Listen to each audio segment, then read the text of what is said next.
I swear the weather is always terrible when I'm filming. This has to stop. This has to stop.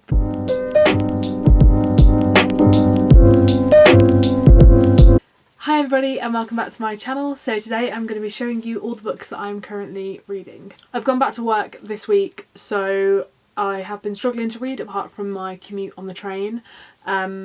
So instead of doing a wrap up this month, I'm just sharing with you some books that I am currently reading. However, there is one very special book, including a giveaway, that I'm going to start with. Let's just get straight into it. I'm pre-filming this by about a week, but by the time you're watching this, it should be the 30th of June, which means it is my day on the blog tour for the first book that I'm going to be talking about, which is Awakening of Spies, which is the first book in the new Dylan series by Brian Landers. So this was out on the 25th of June, so it's very recently been released by Red Door Press, and I was very kindly approached by the PR there, so I'd just like to say thank you to Red Door Press and also to the PR company for sending me this and getting me involved in the blog tour. You may have already heard of Brian Landers. He at one point in his career, it's such a tongue twister for me to say, he was assisting the Director General in the Defence Intelligence, working with the government in London. Definitely has inspired this new series. He also has an OBE which he was awarded in 2018.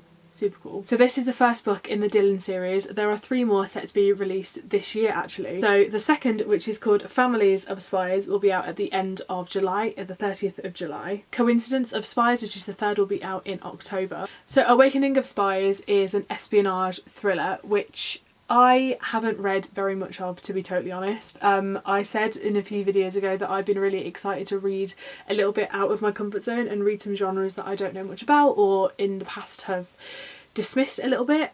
So when I was approached about this, I was really excited to read it because I needed to try something a little bit different. And if you know me, you know that I'm really not a fan of things like James Bond. I can't stand the misogyny and the hella problematic stuff in there. It was nice to get a refreshing take on the genre in my opinion. Linguist Thomas Dillon is an unlikely spy.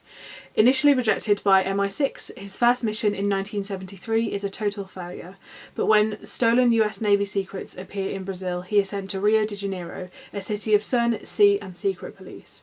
As he confronts a brutal military dictatorship, Thomas discovers that saving his life is not a priority for MI6 or the CIA. Who can he trust? Certainly not Julia French, another novice spy sent to replace him. Why is Julia lying to him? This is a twisting tale of intrigue, mystery, romance and red herrings. Can Dylan put the pieces of the puzzle together before it is too late? Then it says, John le Carre meets Agatha Christie in the first gripping novel in the Dylan series. Something that I was actually thinking while reading it is it does feel a little bit Agatha Christie. I've read a couple of her books and really enjoyed them, and I've seen many of her books become stage adaptations or like TV dramas, and I really enjoy her storytelling, and this gave me that kind of feel with the very complex narratives that are really nicely woven together and give a nice payoff at the end. I really enjoyed reading from the perspective of Thomas Dillon.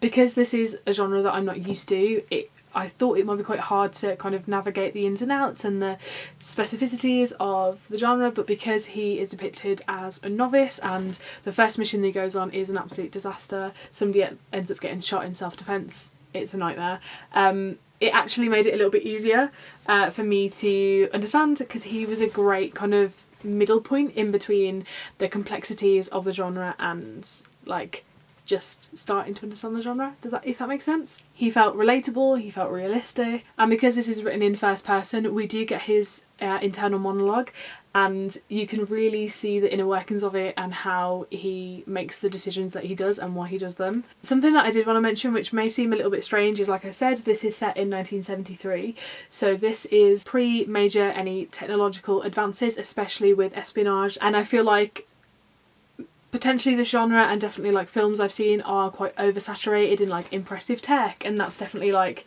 a main selling point of those type of narratives, whereas this obviously doesn't have any of that, and in fact it relies on representing the spy's skills and quick thinking. And yeah, overall I genuinely really would recommend it. I think it's a really interesting book, and if you're only just starting out in this genre, I feel like this is a great introductory book. I also feel like if you're a fan of spy and espionage thrillers and you want to read something a little bit different, I feel like this would be a perfect thing to go for.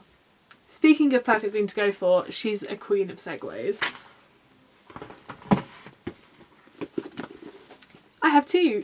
So if you do want to be in with a chance of winning Awakening of Spies, there's just a couple of things to note. It is only available to people living in the UK.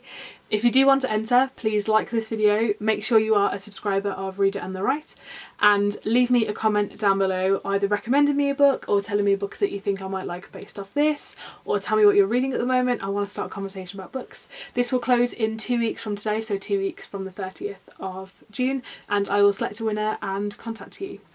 The next few books I'm going to talk about quite briefly, just as I would like to talk about them in more detail when I finish reading them, and I'd like to do a proper wrap up at the end of July where you will see most of these books, but I just wanted to keep you in the loop with what I'm reading at the moment. So the first I've almost finished is Ashy Clown and Other Stories by Hannah Vincent. This is published by Myriad, and I was very kindly sent this copy, so thank you so much, Myriad. I don't want to tell you too much about it, but these stories are feminist and strange and mildly disturbing and definitely filled with a little bit of dark humour, and I bloody love it. It's like perfect for me. This and the next short story collection I'm about to show you are just like chef kiss, my dream kind of collections. So yeah, I will be talking about this a little bit more at length when I finished it, but yeah, absolutely fantastic, and this is out now. Second is something I'm super excited to show you. So this is Famished by Anna Vaught. So this is published by Influx Press. Thank you so much to Influx for sending me a copy of this. I'm super grateful. First of all, this is a proof copy. Look how beautiful this is. Famished explores the perils of selfish sensuality, while child-rearing, phantom sweet shop owners, the revolting use of sherbet in occult rituals, homicide by seaside rock, and the perversion of Thai tapas. Once, that is, you've been bled dry from fluted cups by pretty incorporals and learned about consuming pride in the hungriest of stately homes. 18 stories to whet your appetite and ruin your dinner. I've read 3 of these stories, and I just love them. They're gruesome, they are strange, they're grotesque, and they are beautifully written, and yeah, I cannot wait to finish this. Again, full review coming soon. This is amazing, and I'm so excited for it to come out in September. The next one is The Fragments of My Father, a memoir of madness, love and being a carer by Sam Mills. So this is out soon. It's out on the 9th of July, so really soon, and this is published by Fourth Estate Books. Thank you so much to Fourth Estate Books for sending me this. As you know, I'm a secondary carer for my dad, and I have really yet to read a book about what it's like to be a carer.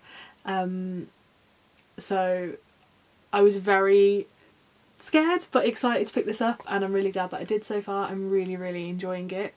It's a very different kind of read for me. I haven't read a memoir in quite a while, but it is very beautifully written. I'm very early on. I'm only about 30-40 pages in, so I have a lot to go yet. It's a big chunky book, but so far I'm really enjoying it. And the last one is Small Island by Andrea Levy. I have already read this, I think all the way back at A-level, so it's been about 7 years since I read this, but earlier this year I went to watch the National Theatre's production of Small Island, which was unbelievable, and last night I watched the NT Live, which I think by the time you're watching this unfortunately will be finished on YouTube. I think Small Island is a fantastic read, and I think especially at the moment this is a really important read. It's always been an important read. So it's set in post-war England in 1948. We mainly follow Queenie Gilbert and his wife Hortense living in a post-war England, and how people are being treated after they have served their country, or how much their lives have changed since the war. The little bit on the back I feel like describes it perfectly. Small Island explores a point in England's past where the country began to change. In this delicately wrought and profoundly moving novel, Andrea Levy handles the weighty themes of empire, prejudice, war and love with a superb lightness of touch and generosity of spirit. Just a beautiful story. The way in which we follow these characters' lives so in-depthly, and we really tap into their psyche and see how they're coping with the prejudices and the hardship they face is really sublime. Talking about it now just makes me want to sit and read it. Sometimes it's nice to just return to the source text and just sit and enjoy a book that you love. So I'm reading this and I'll have finished it soon. And that is everything. Please do enter the giveaway. I will leave all the instructions of how to enter down below as well if you're unsure. But yeah, that is everything I want to talk to you today about. We got there. And I will see you in my next video. Bye!